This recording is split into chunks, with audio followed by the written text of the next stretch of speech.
Welcome to part 75 of the Unsolved Mysteries Iceberg, where we explore true crime, urban legends, mysterious disappearances, myths and legends, internet mysteries, and more.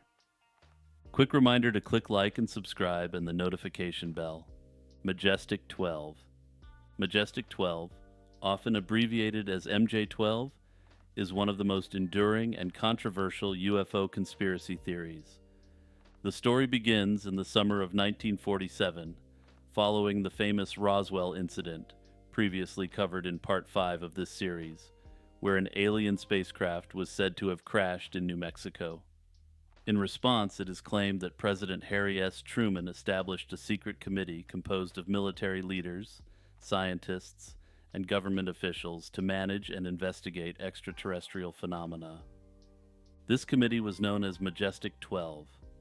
The existence of MJ12 came into the public eye in December 1984 when a Los Angeles television producer and UFO researcher named Jaime Shandera received a mysterious package.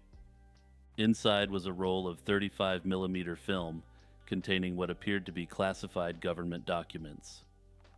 These documents, dated November 18, 1952, were purportedly a briefing for President-elect Dwight Eisenhower about the recovery of extraterrestrial spacecraft and bodies following 2 crashes. The contents of these documents named 12 individuals supposedly involved in the top-secret committee. Some of the notable figures mentioned include Dr. Vannevar Bush, an influential scientist and engineer, Admiral Roscoe H. Hillenkoetter, the first director of the CIA, and Secretary of Defense James Forrestal. The documents detailed the handling of extraterrestrial materials and emphasized secrecy due to national security concerns. The initial exposure of the MJ12 documents led to significant public interest and controversy. Famed UFO researchers such as Stanton Friedman and William Moore began investigating their authenticity. Moore and Shandera eventually teamed up with British author Timothy Good, who also received similar documents. Their findings and the subsequent media coverage in 1987 brought MJ12 into the limelight, prompting investigations by the FBI and other entities. Despite the sensational nature of the claims, skepticism about the authenticity of the MJ12 documents has been widespread. Many investigators have pointed out numerous anachronisms and inconsistencies within the documents, suggesting they might be elaborate forgeries. For instance, the typeface and formatting errors, as well as historical inaccuracies, have led experts to argue that the documents were likely created as part of a disinformation campaign. One of the arguments against the legitimacy of MJ12 comes from the FBI. After conducting its investigation, the FBI declared the documents to be, quote, completely bogus. And as you know from this series, agencies like the FBI, the CIA, and the NSA are honor-bound to always tell the truth to the American public no matter what. The FBI statement did little to dampen the fervor of UFO enthusiasts, who believe the documents provide crucial evidence of a government cover-up regarding extraterrestrial encounters. Theories about MJ12 have since proliferated, with some suggesting that the documents were intentionally leaked by government insiders to obscure real UFO research projects. Others believe they were fabricated by private individuals or groups with interests in ufology. One of the aspects of the MJ12 saga is its connection to broader UFO lore and the Cold War context. During this period, the U.S. military and intelligence agencies were deeply involved in both developing advanced technologies and countering Soviet espionage. UFO researchers suggest that some disinformation campaigns by the Air Force Office of Special Investigations might have deliberately spread UFO stories to obscure real, sensitive projects. This strategy included feeding fabricated information to prominent UFO researchers who later admitted to cooperating with the Air Force Office of Special Investigations. The story of Paul Bennewitz is a notable example of this disinformation strategy. Bennewitz, an electronics engineer, believed he had uncovered evidence of alien activities near Kirtland Air Force Base in New Mexico. Encouraged by disinformation, he became convinced of a vast extraterrestrial presence and shared his findings with the Air Force, only to later realize he had been misled. The true origin and purpose of the MJ-12 documents remain a mystery.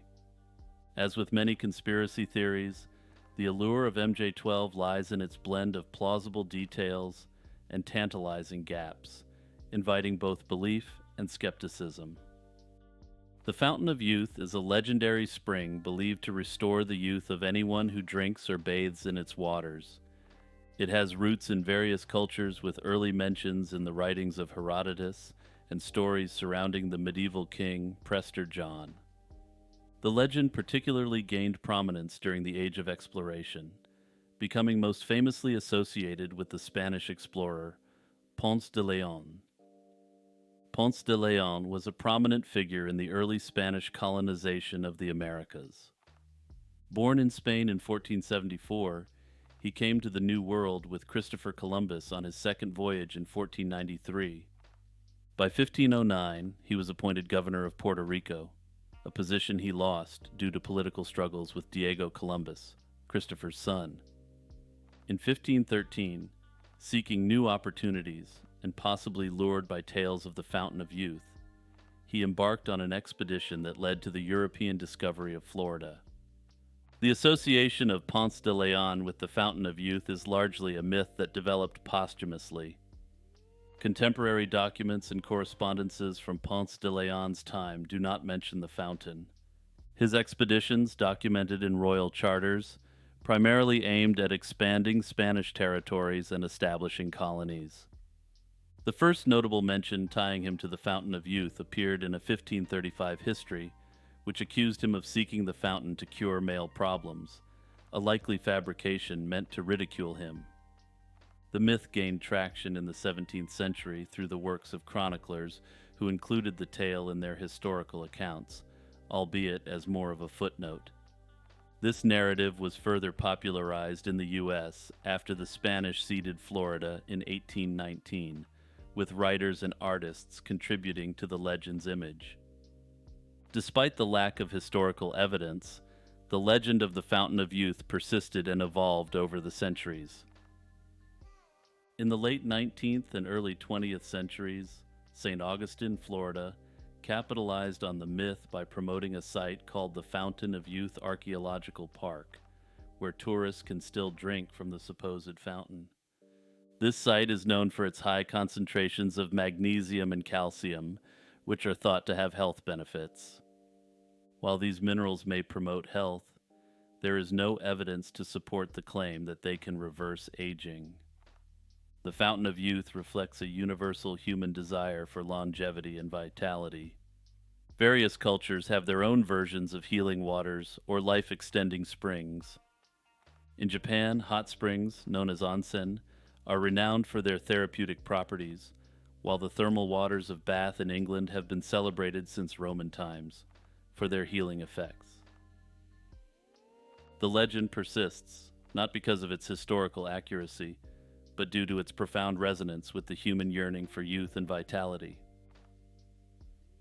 On June 21, 1931, Hubert Chevis, a lieutenant in the Royal Artillery of the British Army, and his wife Frances sat down for dinner at Blackdown Camp in Camberley, Surrey. Their meal included partridge as the main course, which was a favorite of Chevis. Shortly after taking a bite, Chevis found the partridge to be foul-tasting, requested it to be removed, and instructed the cook to destroy the birds. Also, I've just got to take a moment here to acknowledge that I didn't intend to write that as a joke in my script, but hey, I'm keeping it in. Moments later, he fell severely ill, exhibiting symptoms of poisoning.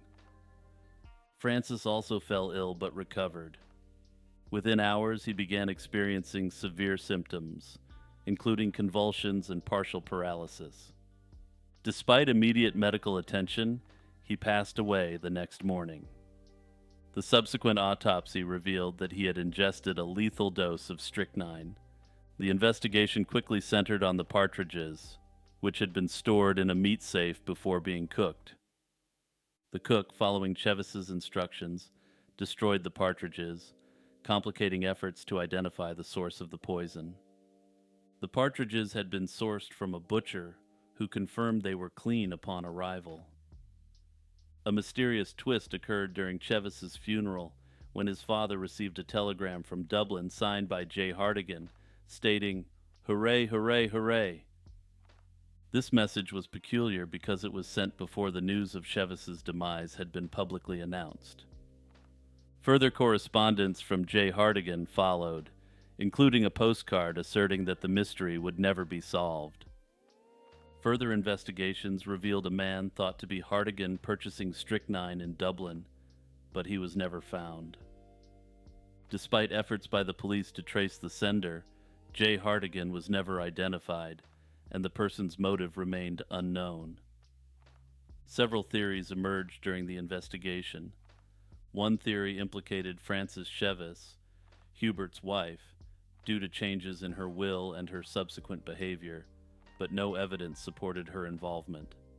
Another theory speculated about a disgruntled former associate or enemy from Chevis's time in India, as he had served in the country and could have made enemies. However, this theory also lacked substantial evidence. Suspicion also fell on Frances's former husband, but he was proven to be far from the scene at the time and was ruled out as a suspect. Despite extensive investigations, including interviews and tracing the origins of the partridges, the case remained unsolved. The coroner returned an open verdict, unable to determine whether Chevis's demise resulted from accident, misadventure, or, wait for it, foul play. Also, speaking of strychnine and poisonings, there's another even more disturbing mystery involving these elements coming up later in this video, so stick around. Longmont Potion Castle. Longmont Potion Castle, better known as LPC, is a mysterious figure known for his surreal and absurdist prank phone calls, which have captivated audiences since the mid-1980s. His real identity remains a closely guarded secret, adding to the mystique surrounding his work. LPC's prank calls are not the typical "is your refrigerator running" gags. Instead, they are elaborate, bizarre scenarios that often involve surreal complaints, requests for absurd services, or confusing threats. These are all delivered with his signature deadpan tone and often accompanied by audio effects to modulate his voice. LPC's journey into prank calling began in his youth, when he would pull random numbers from phone books, selecting targets based on amusing names. Over time, his methods evolved, and he began using various audio equipment, including Digitech effects units, to enhance his calls. His recordings blend these prank calls with sound collages and his own thrash metal compositions, creating a unique auditory experience that has been described as a form of absurdist art. Throughout his career, LPC has released numerous albums, each containing a mix of prank calls and musical interludes. His discography includes titles such as Subliminal Propaganda in 1986, Longmont Potion Castle 2 in 1992, and Longmont Potion Castle 16 in 2019. Despite announcing his retirement in 2006, LPC continued to release new material, including his latest release in 2024. One of the most intriguing aspects of LPC's work is his ability to maintain anonymity. Despite the popularity of his recordings and the increasing sophistication of phone technology, he has managed to keep his real identity a secret. This anonymity is crucial to his work, allowing him to operate without the personal repercussions that might come from those he pranks. His calls often involve unsuspecting targets, including celebrities like Alex Trebek and Jeremy Piven, and sometimes even involve multiple people through conference calls or three-way calling setups. LPC's influence extends beyond prank calls. He is also a musician, and his love for thrash metal and other genres permeates his work. This musical element has resonated with many in the punk and indie rock scenes, with fans including members of bands like Jimmy Eat World. Despite the challenges posed by modern phone technology, such as caller ID and the prevalence of robocalls, LPC has adapted his techniques to continue creating compelling content. He often employs scenarios that play on common anxieties, like delivery issues or utility problems, to keep people engaged on the line. His ability to improvise and react to his target's responses is a key part of his success, and he sometimes even calls people back to extend the prank. And here's one for all you LPC fans out there. I've been subscribed to Golf Wolf magazine for years, and I'm willing to quote, meet anyone out on the green. The Black Knight satellite conspiracy is one of the most enduring outer space-related conspiracy theories. The origins of the Black Knight satellite conspiracy can be traced back to the pioneering inventor Nikola Tesla, who has been frequently mentioned throughout this series. In 1899, while conducting experiments with radio signals in Colorado Springs, Tesla claimed to have received strange signals from outer space. He interpreted these signals as potentially coming from an intelligent source, possibly extraterrestrial in nature. Although present-day science suggests Tesla might have picked up natural radio waves from space phenomena like pulsars, his claims laid the groundwork for the Black Knight legend. In 1927, Norwegian engineer Jürgen Hals reported receiving unexplained radio echoes that were delayed by several seconds. These long-delayed echoes were a mystery and were picked up by New Age authors in the early 1970s, suggesting extraterrestrial visitation. The conspiracy gained more traction during the space race. In 1960, radar operated by the U.S. Navy detected an unidentified object in a polar orbit, which was unusual since most known satellites orbited along the equator. Initial fears of it being a Soviet spy satellite were quelled when it was identified as debris from a U.S. Air Force satellite. However, for conspiracy theorists, this incident was pivotal in linking the object to the Black Knight satellite and the start of an active cover-up. In 1963, astronaut Gordon Cooper allegedly reported seeing a UFO during his 15th orbit aboard the Mercury 9 mission. Despite later denials and lack of official evidence in mission transcripts, this incident is often cited by proponents of the Black Knight satellite theory. The most famous piece of evidence associated with the Black Knight satellite comes from the STS-88 mission in 1998. During this mission, astronauts aboard the Space Shuttle Endeavour captured images of a mysterious black object floating in space. This object was later identified by NASA as a thermal blanket that had come loose during an extravehicular activity.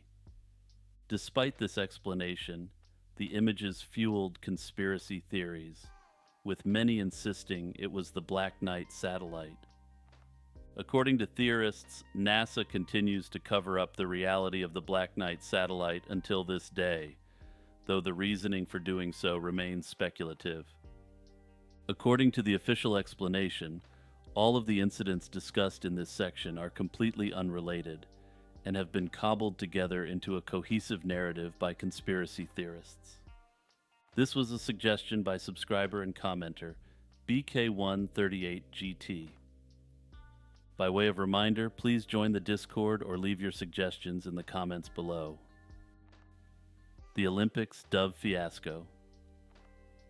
The 1988 Seoul Olympics are memorable for numerous reasons, but one of the most infamous incidents involved the release of doves during the opening ceremony. Historically, the release of doves at the Olympics dates back to the 1920 Antwerp Games, where they were used as a symbol of peace following World War I. The tradition continued for decades, with doves being released during the opening ceremonies of both the Summer and Winter Olympics, although the latter sometimes used substitutes due to cold weather conditions. During the 1988 Seoul Olympics opening ceremony, a large number of doves were released as part of the festivities. Unfortunately, several of these birds perched on the Olympic cauldron just as it was about to be lit.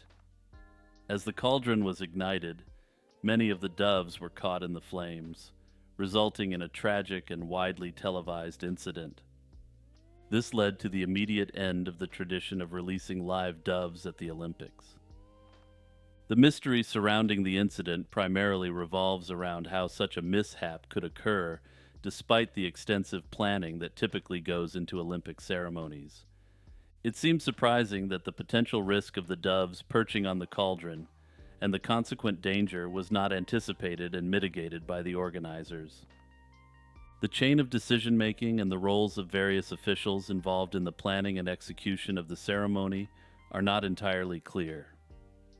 In the aftermath, the International Olympic Committee, commonly known as the IOC, decided to avoid using live animals in such potentially dangerous situations.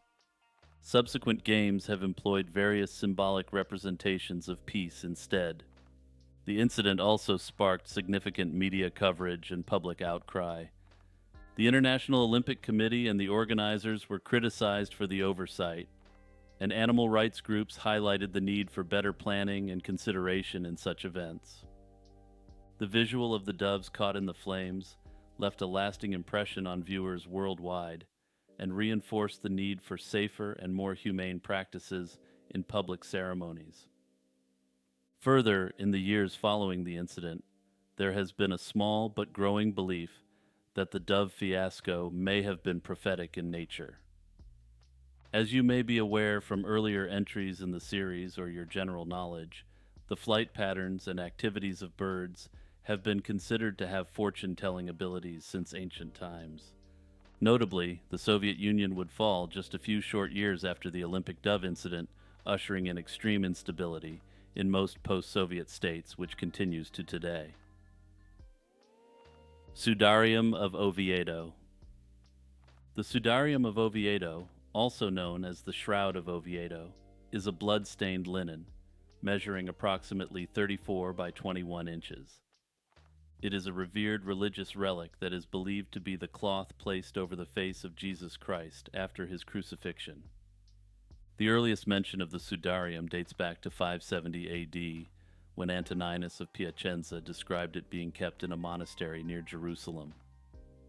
To protect it from the Persian invasion of Jerusalem in 614 AD, the cloth was taken to Alexandria, then through northern Africa, and eventually arrived in Spain. It found refuge in Cartagena, then Seville, then Toledo, and finally in Oviedo, around 718 AD, to escape the advancing Moorish forces. King Alfonso II of Asturias built a chapel to house it in 840, and it has remained in the Cathedral of San Salvador in Oviedo ever since. The Sedarium is a simple linen cloth with no image, but is marked with numerous bloodstains. In 1989, a comprehensive investigation was conducted by the Spanish Center for Syndenology. This study, involving experts from various fields, analyzed the cloth's bloodstains, pollen grains, and fabric structure. Carbon dating tests have suggested that the Sedarium dates back to the 7th century. However, these results have been considered imprecise, and further testing is required to confirm the exact age. The presence of pollens from the Holy Land, North Africa, and Spain further supports the historical journey of the Sedarium, as documented through various periods. One of the most intriguing aspects of the Sedarium is its potential connection to the Shroud of Turin. Researchers have used a method called polarized image overlay technique to compare bloodstain patterns on both cloths, finding over 100 points of correspondence.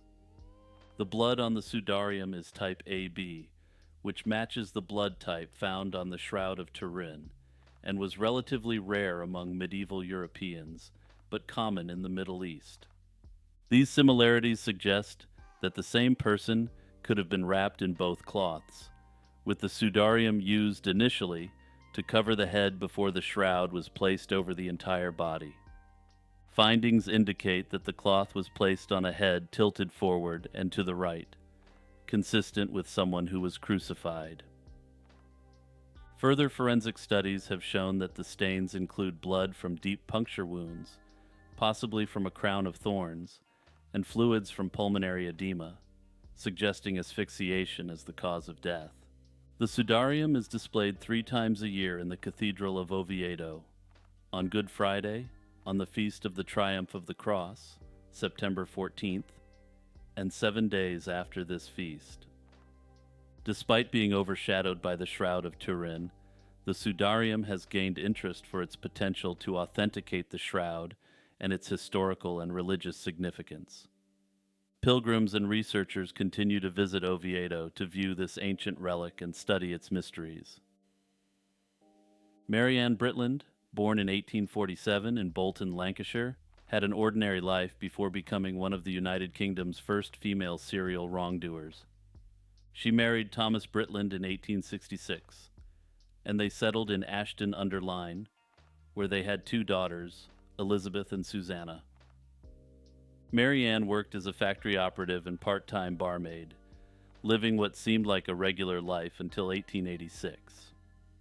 In February of that year, Britland purchased Harrison's Vermin Killer, a poison containing strychnine and arsenic, ostensibly to deal with a mouse infestation. However, let's just say that any mice that were infesting her home were incidental, and her true intentions soon became apparent. Her first victim was her 19-year-old daughter, Elizabeth Hannah, who suddenly fell ill and died in March 1886. The death was attributed to natural causes, and Maryanne collected a small insurance payout. Shortly after, in May 1886, her husband Thomas also fell ill and died. His death was similarly ruled as epilepsy, and Maryanne again collected the insurance money. By this time, suspicions were growing among neighbors, but no direct action was taken. The next and final victim was Mary Dixon, the wife of Britland's neighbor and alleged lover, Thomas Dixon. Mary Dixon fell ill and died in May 1886, displaying symptoms similar to the previous victims. This death finally raised enough suspicion for the authorities to take action. An investigation revealed that all 3 victims had ingested poison. Maryanne Britland was arrested, and during questioning, she confessed to wanting to marry Thomas Dixon, leading her to eliminate those in her way. The trial took place in July 1886 before a court in Manchester. Despite Britland's claims of innocence, the evidence against her was overwhelming. She had purchased the poison multiple times and had significant financial motives due to the insurance policies with respect to her daughter and spouse. Further, she had a clear motive to eliminate the wife of her desired husband. The jury found her guilty after a short deliberation, and she was sentenced to hanging. On August 9, 1886, Maryanne Britland met her end at Strangeways Prison in Manchester, becoming the first woman to be ended there. While her case is effectively solved, there were rumors that she engaged in further poisoning activities that she was not brought to justice for. Hey everyone, it's Jimmy taking a few seconds to promote my work. Remember to like and subscribe, and also share this video with your friends and family. Sharing the video with your friends and family is one of the biggest ways you can help my channel grow. Also, check out my music on Spotify, YouTube Music, and Apple Music. If you love chill electronica and lo-fi beats, I think you would really love my music. The disappearance of Juan Pedro Martinez Gomez. The incident took place on June 25, 1986, near Somosierra in the community of Madrid, Spain, involving a 10-year-old boy who vanished under mysterious circumstances. Juan Pedro was traveling with his parents, Andres Martinez and Carmen Gomez, in a tanker truck carrying over 20,000 liters of sulfuric acid.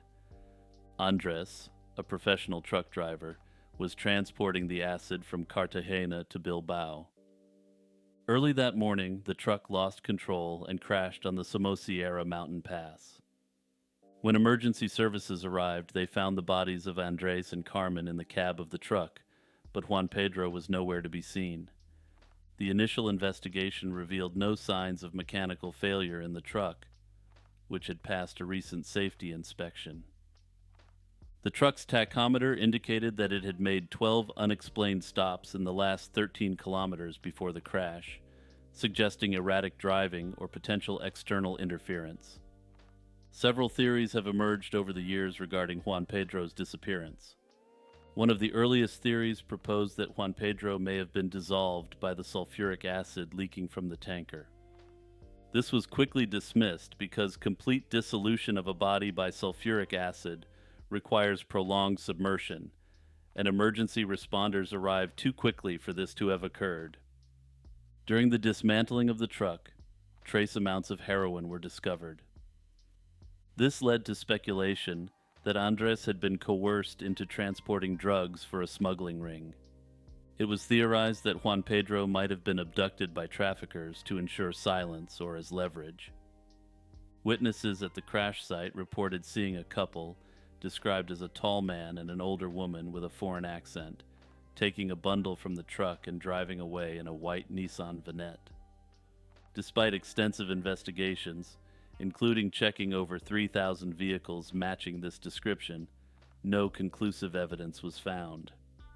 Another theory posits that Juan Pedro might have suffered a head injury during the crash and wandered away in a state of confusion. This theory aligns with the chaotic nature of the crash scene and the possibility of him slipping away unnoticed amid the initial confusion. However, no sightings of a wandering boy were reported, and extensive searches of the surrounding area yielded no trace of him. A variation of the wandering theory suggests that Juan Pedro, possibly injured or burned by the acid, might have left the scene seeking help or water. The rugged and mountainous terrain around the crash site could have hindered search efforts, leading to his eventual succumbing to injuries or environmental factors without leaving a trace. Despite extensive efforts by law enforcement and the public, Juan Pedro's fate remains a mystery almost 40 years later. On September 10, 1945, a farmer named Lloyd Olson in Frida, Colorado, attempted to prepare a chicken for dinner by giving it the old chop. However, Olson's axe had missed the jugular vein and left most of the brainstem intact. This led to a blood clot preventing Mike from bleeding out. After the initial shock of discovering Mike alive the morning after his beheading, Olson and his wife decided to take care of the resilient bird. For 18 months, they fed him a mixture of milk and water through an eyedropper and even gave him small grains of corn and worms. Despite his headless condition, Mike adapted surprisingly well. He gained weight, reaching nearly 8 pounds, and continued to exhibit typical chicken behaviors. Mike's ability to balance, walk, and even attempt to crow quickly turned him into a local marvel. As news of the headless chicken spread, Mike gained national fame. He was featured in numerous newspapers and magazines, including Time and Life. His story fascinated people to such an extent that Mike and the Olsons went on a sideshow tour across the U.S., where he was displayed for a small admission fee.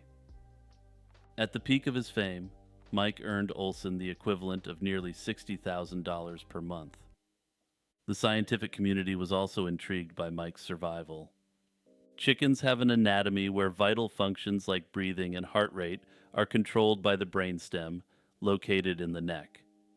Mike's brainstem remained largely intact, which allowed him to continue living.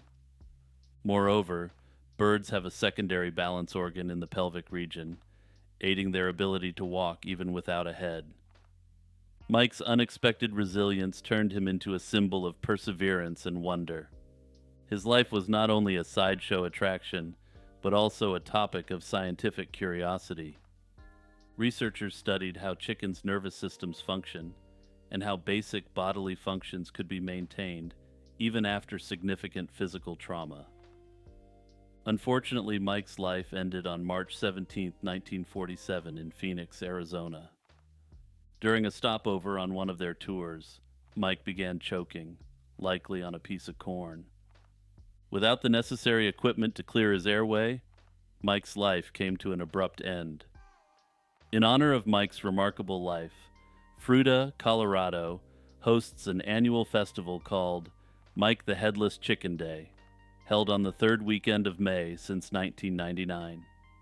The festival includes events like a 5K run, an egg toss, and even a chicken wing eating contest, which I find to be a questionable activity given who they're honoring. A 5-foot-tall metal statue of Mike stands proudly on the corner of Mulberry and Aspen in Fruita, celebrating his legacy. But for me, there's one big overriding mystery of Mike the Chicken that I've never heard anyone talk about. When was he named Mike? Did the Olsons name all their chickens, and they were just planning on having Mike for dinner one night?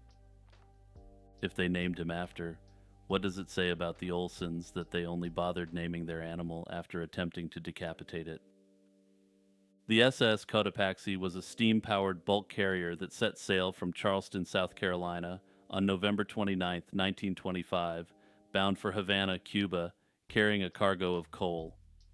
The ship, commanded by Captain William J. Meyer, was manned by a crew of 32.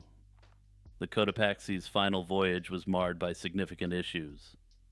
On December 1, 1925, the ship sent out distress signals indicating it was taking on water and listing due to a severe tropical storm. This message was picked up in Jacksonville, Florida, providing a clue to its last known position. Despite these distress signals, the ship and its crew disappeared. In the years following its disappearance, the SS Cotopaxi became a focal point for Bermuda Triangle lore. Stories and myths proliferated, with some suggesting supernatural causes for its vanishing. The ship's notoriety even extended to popular culture, such as its depiction in Steven Spielberg's movie Close Encounters of the Third Kind, vaulting it to modern fame. The real breakthrough in solving the mystery came many years later. Marine biologist and shipwreck hunter Michael Barnett took a keen interest in a site known locally as the Bear Wreck, located about 35 nautical miles off the coast of St. Augustine, Florida. Barnett's detailed research, including historical records, insurance documents, and artifacts recovered from the site, strongly indicated that this wreck was indeed the SS Cotopaxi. Barnett's investigation revealed that the Cotopaxi was in a poor state of repair when it left Charleston. The hatch covers, essential for keeping water out of the cargo holds, were broken. This critical flaw meant that the ship was vulnerable to flooding, especially during the tropical storm it encountered. The court records and testimonies from the families of the crew members supported this conclusion, as they had sued the ship's owner over its unseaworthy condition. In January 2020, nearly a century after the Cotopaxi vanished, Barnett and his team officially identified the wreck. This identification was corroborated by measurements and specific artifacts, such as brass valves marked with the initials SV, which stood for Scott Valve Manufacturing Company. This company was a supplier to the ship's builders in Michigan, the Chachapoya Cloud Warriors. The Chachapoya, often referred to as the Cloud Warriors, were a civilization that inhabited the cloud forests of the Amazonas region in present-day Peru. The Chachapoya civilization thrived from around 500 AD until the Inca conquest in the late 15th century.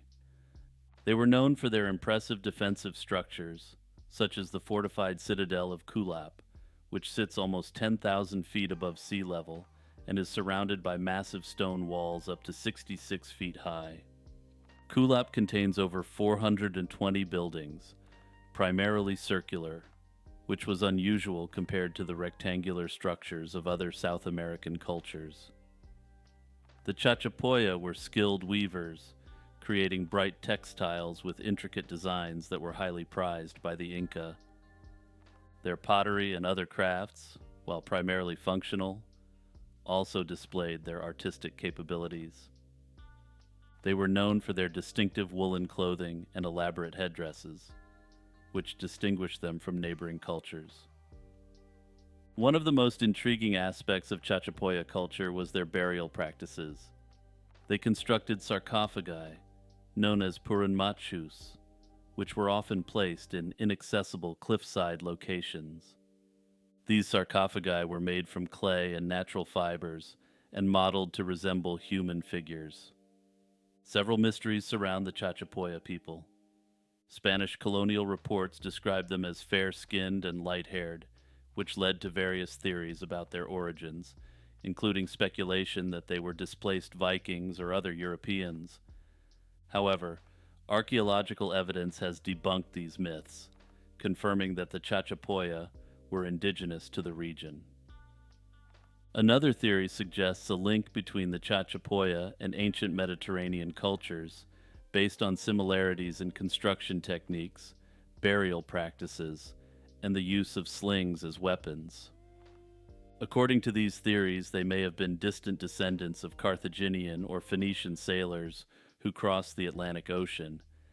These theorists propose that these similarities indicate cultural diffusion from the Old World to South America, a theory not accepted by mainstream scholars. The Chachapoya's decline began with the Inca conquest around 1475. The Incas forcibly relocated many Chachapoya to other parts of their empire to prevent rebellion. When the Spanish arrived in the 1530s, the remaining Chachapoya allied with them against the Incas.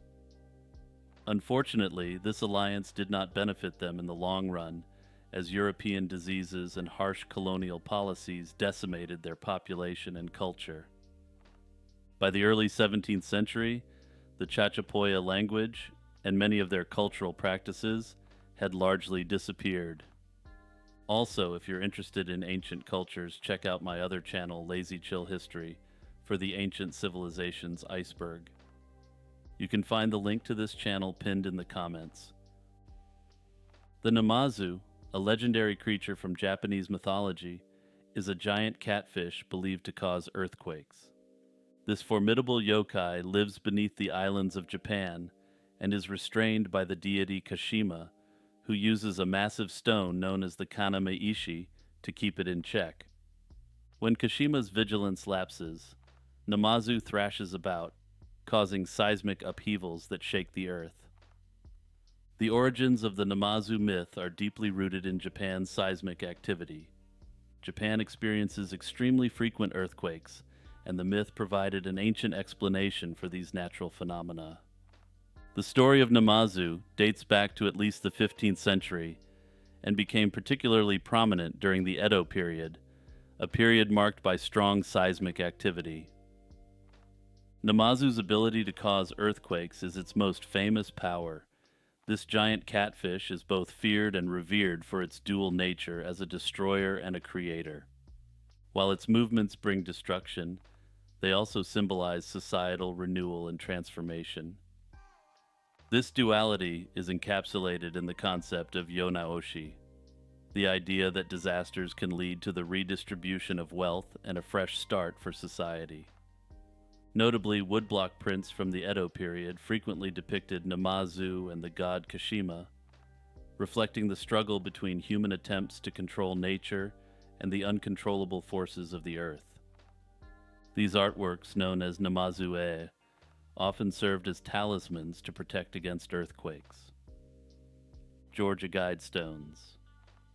The Georgia Guidestones, often dubbed America's Stonehenge, were a granite monument erected in Elbert County, Georgia in 1980. In June 1979, a man using the pseudonym R.C. Christian approached the Elberton Granite Finishing Company with plans for a large granite monument. Claiming to represent a group of concerned citizens, Christian insisted on anonymity and even had local banker Wyatt C. Martin sign a confidentiality agreement. Despite initial skepticism, the funds were secured and the construction proceeded. By March 1980, the monument, consisting of 4 vertical slabs surrounding a central stone and topped with a capstone, was unveiled. The Guidestone stood over 19 feet tall and weighed approximately 250,000 pounds. The monument served not only as a supposed philosophical guide, but also as an astronomical calendar. Its design included several features that aligned with celestial phenomena, such as a hole through which the North Star could be seen. Further, there was a slot that aligned with the sun during solstices, and a capstone hole that allowed sunlight to mark noontime on the central stone. The striking aspect of the Guidestones were the 10 guidelines inscribed in 8 languages: English, Spanish, Swahili, Hindi, Hebrew, Arabic, Chinese, and Russian. These guidelines proposed ideas for post-apocalyptic humanity, including maintaining a population under 500 million, uniting humanity with a new language, and balancing personal rights with social duties. These inscriptions sparked much debate and conspiracy theories, with some interpreting them as a call for a new world order. Many locals and various conspiracy theorists viewed the monument with suspicion, often labeling it as satanic or linked to secret societies like the Rosicrucians or the Illuminati. The true identity and motives of R.C. Christian remain a mystery, fueling speculation and wild theories about the monument's purpose and the intentions behind its construction. Some theorists believe that the name stands for Christian Rosenkreuz, the alleged founder of the Rosicrucian order. The Guidestones were frequently targeted by vandals who defaced them with graffiti and attempted to damage the structure. Security measures, including surveillance cameras, were installed to prevent such acts.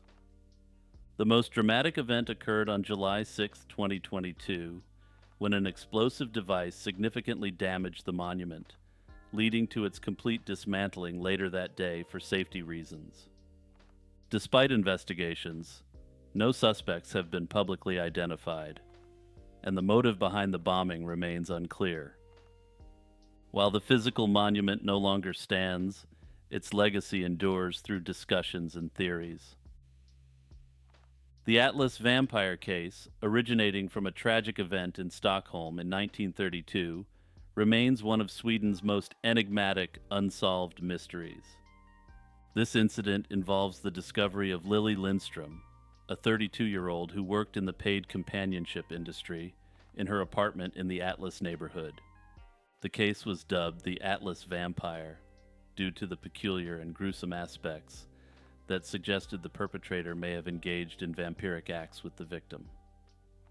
This detail not only chilled the spine of the local community, but also ignited widespread media interest and led to the infamous nickname. Lindstrom was last seen by her neighbor on May 1, 1932. A few days later, after not responding to knocks on her door, the police were summoned and discovered Lindstrom in her apartment. The apartment showed no signs of forced entry or a struggle, but Lindstrom was found lifeless, with indications of a brutal assault. The most chilling detail, confirmed by forensic analysis, was that her body had been drained almost entirely of blood, yet no puncture wounds were found on her body. The investigation into Lindstrom's demise was extensive, with police interrogating multiple suspects who were known to have visited her. However, no one was charged due to a lack of conclusive evidence. This left the case wide open with numerous theories but no resolution. Some proposed that the perpetrator might have been a client or even a transient from the impoverished segments of society that flooded Stockholm during the Depression. What makes the Atlas vampire case particularly notable is not just the brutal nature of the crime, but also its cultural impact. It reflects the societal attitudes of the time, where paid companionship workers were both marginalized and mystified, making them frequent subjects of sensational journalism and public speculation. Despite advances in forensic science, the Atlas vampire case remains unresolved. The evidence gathered, including hair and saliva samples, has been preserved at the Swedish Police Museum, leading to the hope that this mystery may one day be solved. Remember to like and subscribe and check out the Patreon or YouTube membership to support the channel further. Also, get my lazy chill lo-fi beats on Spotify, YouTube Music, or Apple Music. Also, remember to follow me on Instagram or TikTok if that's your thing. All the links I mentioned are in the description for this video and my bio. Shout out to my patrons Iced Mocha, Kurt the Squirt, Monoxide Wendigo, Jeffer Metcalf, Z Volts, Zach Steele, Franz Tech, Unknown Delusions, Faye, Jack Russell, Boomslang, Spookiest Becky, Vespertine, Metanova, Will Roan, Crab Nebula, and Blasphemous.